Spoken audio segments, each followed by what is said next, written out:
اور اللہ نے بنی اسرائیل سے اقرار لیا تھا اور ان میں ہم نے 12 سردار مقرر کیے تھے،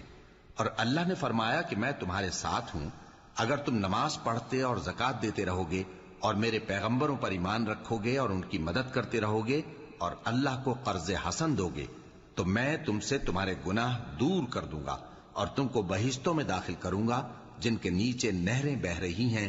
پھر جس نے اس کے بعد تم میں سے کفر کیا تو وہ سیدھے رستے سے بھٹک گیا۔ پس ان لوگوں کے عہد توڑ دینے کے سبب ہم نے ان پر لعنت کی اور ان کے دلوں کو سخت کر دیا۔